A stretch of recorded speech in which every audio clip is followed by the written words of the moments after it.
آج تک آپ نے بس یہی سنا ہوگا کہ سائنسدانوں نے مختلف چیزیں ایجاد کر لی ہیں، لیکن آج ہم آپ کو بتائیں گے کہ سائنسدانوں نے اپنے جیسے سائنسدان ہی بنا ڈالے۔ ماضی قریب میں انہوں نے بہت سی حیرت انگیز چیزیں بنائی ہیں جنہیں دیکھ کے انسان دنگ رہ جاتا ہے۔ کبھی پرندوں کی طرح ہوا میں اڑنے کے خواب کو حقیقت میں بدلا، تو کبھی سمندر کی تہہ تک رسائی حاصل کر لی۔ سائنسدان ٹیکنالوجی کے سہارے سے انسان نما ایک مشین بناتا ہے اور اسے روبوٹ کا نام دیتا ہے۔ اب انسان اس مشین یعنی مصنوعی انسان کو ہر وہ کام کرنا سکھاتا ہے جو ایک انسان کر سکتا ہے۔ یہ ٹریننگ یہاں تک پہنچ جاتی ہے کہ روبوٹ کو فیصلہ لینا بھی سکھا دیا جاتا ہے۔ موجودہ دور میں روبوٹ آفس بوائے کے کام سے لے کر بڑی سے بڑی کیلکولیشن تک کی اہلیت رکھتا ہے۔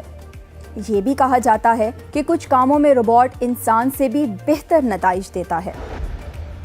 ابھی ہمارا ذہن ان سب حیرتوں کے جنگل میں ہی اپنا راستہ تلاش کر رہا تھا کہ اسے بتایا گیا کہ اب سائنسدانوں نے اپنے جیسے مصنوعی سائنسدان بھی تیار کرنا شروع کر دیے ہیں۔ یہ بات پہلے تو عام آدمی کی سمجھ میں نہیں آئی اور نہ ہی ذہن نے یہ تسلیم کرنے کی جرأت کی، لیکن پھر سائنسدانوں کی طرف سے ایک تجربہ سامنے آیا جس میں انہوں نے دکھایا کہ روبوٹ لیب میں کام کر رہا ہے اور بڑی بڑی میتھ اور سٹیٹس کی کیلکولیشن حل کر کے ریسرچ کے نتائج فراہم کر رہا ہے۔ سائنسدانوں کے لیے یہ کام کتنا مشکل تھا اور ایک عام آدمی اس کو کیسے تصور میں لا سکتا ہے؟ ان سب سوالوں کا جواب دینے کے لیے ہمارے ساتھ موجود ہیں ہمارے ایکسپرٹ۔ تو یہ بتائیں کہ آرٹیفیشل انٹیلیجنس سے سائنسدان بنا دینے کا دعویٰ کس حد تک ٹھیک ہے اور ایک عام انسان اس کو کیسے سمجھ سکتا ہے؟ جی بہت اچھا کوشچن ہے۔ It's a good topic in itself. Artificial intelligence کے ساتھ بندہ کیا کر سکتا ہے، اور بیسکلی جو سائنسدان بنانے کی بات آ رہی ہے، تو basically it is a science. اس کے پیچھے میں کہوں گا اگر براڈر ٹرمز میں دیکھا جائے تو دو مختلف آپ کے ایریاز بن جاتے ہیں۔ آف کورس ان کی آگے پھر سب کیٹیگریز اور اس طرف چیزیں چلتی ہیں کہ آپ کی ایکچوئل امپلیمنٹیشن کس جگہ پہ کیسی ہو رہی ہے۔ ایک اس میں سے اگزامپل لے لیں تو اگر میں آج یہ کہوں کہ ایک نارمل پروگرامر جو کہ کمپیوٹر کے اوپر بیٹھا ہے، وہ ایک ڈیولپمنٹ اپنی کر رہا ہے، وہ صرف اپنا ایک کامنٹ لکھتا ہے کہ میں یہ کرنے لگا ہوں، ایک پرٹیکولر فنکشن کو یہ بنانا چاہ رہا ہے، تو آج یہ پاسبل ڈیفینیٹلی ہے کہ کمپیوٹر خود ہی آپ کے لیے اتنا کوڈ لکھ دے۔ تو ایک سافٹ ویئر جسے ہم کہیں وہ خود ہی ایک اور سافٹ ویئر بنا رہا ہے، یہ آج بھی موجود ہے۔ ایک سائڈ آ جاتی ہے جو کہ سائنسدان جسے ہم کہیں گے جو کہ ایکچوئل الگوریدمز اس کے پیچھے لکھ رہا ہے کہ یہ کیسے فنکشن کرے گا، اس کا مقصد کیا ہوگا، اس کا آؤٹ پٹ کیا ہوگا، لیکن اس کے پیچھے اگر دیکھا جائے تو پورا ایک پروسیس ہوتا ہے۔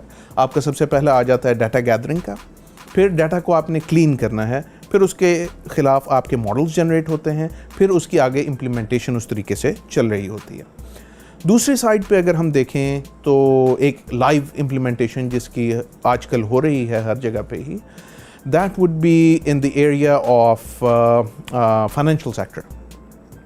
آپ اکاؤنٹس ریموٹلی کھول لیتے ہیں، آپ اسی طریقے سے آپ لیٹس سے اگر کہتے ہیں کہ میں نے کریڈٹ کارڈ کے لیے اپلائی کرنا ہے تو اس کا یوزلی ایک پروسیس ہوا کرتا تھا ایک زمانے میں کہ even up till now most of the banks are still doing that the old way, کہ آپ کی کمپلیٹ ویٹنگ ہوتی ہے، آپ کے آفس تک پہنچتے ہیں، ہر چیز آپ کی چیک کی جاتی ہے، آپ کے کتنے اثاثے ہیں، ساری انفارمیشن گیدر کی جاتی ہے، پھر اس کی بیس پہ ایک پرٹیکولر انڈیویجول جو اپوائنٹ کیا جاتا ہے آپ کے کیس کے لیے، اس کا ایک اسی چیز کا ایکسپیرینس ہوتا ہے، وہ دیکھ کے انالائز کر کے پھر آپ کو کہتا ہے کہ ہی از اوکے، ہم اسے کریڈٹ دے سکتے ہیں کہ نہیں دے سکتے۔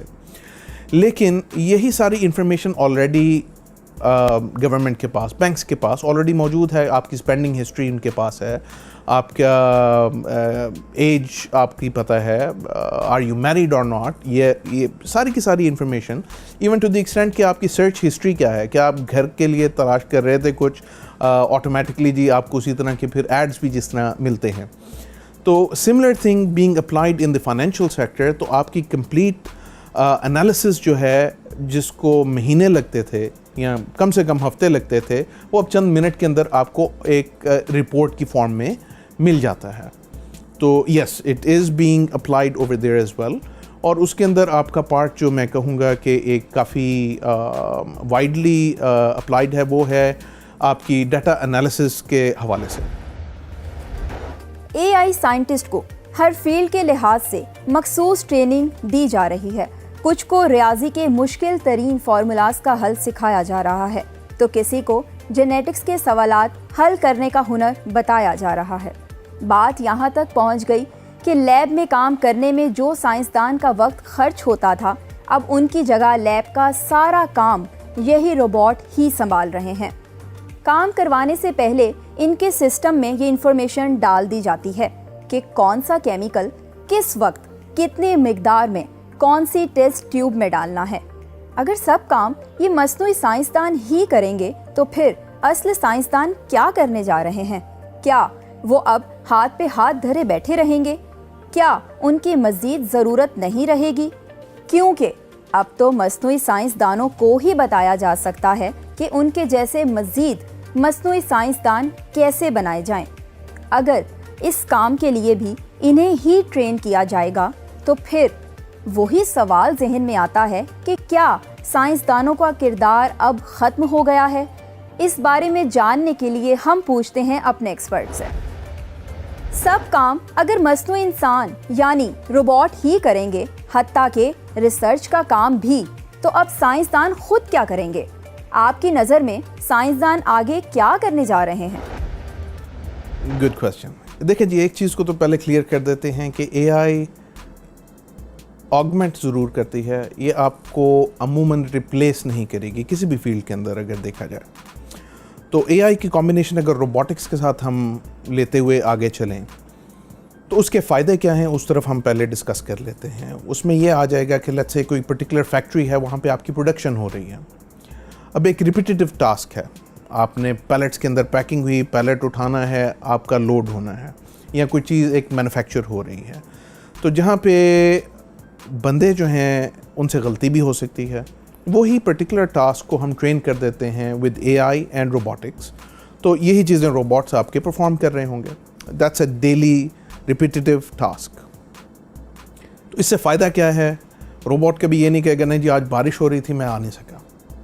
روبوٹ یہ نہیں کہے گا نہیں جی لنچ ٹائم ہے میں تھوڑی دیر کے لیے جا رہا ہوں, یا میں سگریٹ بریک کے لیے جا رہا ہوں, یا یہ نہیں کہے گا کہ رات کو مجھے اتنے گھنٹے کی نیند کی ضرورت ہے. آپ کی پروڈکشن زیادہ ہو جائے گی. In turn definitely of course economy پہ ایک بڑا امپیکٹ اس کا پڑتا ہے. لیکن کیا یہ سب کچھ آٹومیٹکلی ہر چیز ہو رہی ہوگی اور بندوں کی ضرورت نہیں؟ ایسا نہیں. Definitely you will have some kind of a control میئر, اور بندوں کی تب بھی ضرورت رہے گی. ایسا نہیں ہو سکتا کہ بندے ٹوٹلی ریپلیس یا ایکویشن میں سے نکال دیے جائیں, at least for the coming future. جب بھی کوئی نئی ٹیکنالوجی ہمارے سامنے آتی ہے تو اس کے ساتھ ایک چیز ضرور جڑ جاتی ہے, اور وہ ہے لوگوں کے ذہن میں ابھرنے والے سوالات اور خدشات. یہ سوالات عموماً اس ٹیکنالوجی کے ایتھیکل کنسرن کے بارے میں ہوتے ہیں کہ آیا اس ٹیکنالوجی سے انسان, جانور یا ہمارے ماحول کو کوئی نقصان تو نہیں پہنچے گا. جب ان سوالات کا حل سائنسدانوں کی طرف سے دے دیا جاتا ہے تو اس کے بعد سب سے اہم سوال ہوتا ہے اس ٹیکنالوجی کی کامیابی کے بارے میں. کیا یہ ٹیکنالوجی مؤثر اور دیر پا ہے؟ کیا عام انسان تک اس کی رسائی ممکن ہے؟ اور کیا ایک غریب انسان بھی اس سے فائدہ اٹھا سکتا ہے؟ یا یہ ٹیکنالوجی محض اشرافیہ اور امیر ممالک تک ہی محدود رہے گی؟ یہ ہیں وہ سوالات جو ایک عام آدمی کے دماغ میں پیدا ہوتے ہیں. میرے بھی یہی خدشات ہیں, اور یقیناً آپ کے ذہن میں بھی ایسے سوالات ہی گردش کر رہے ہوں گے.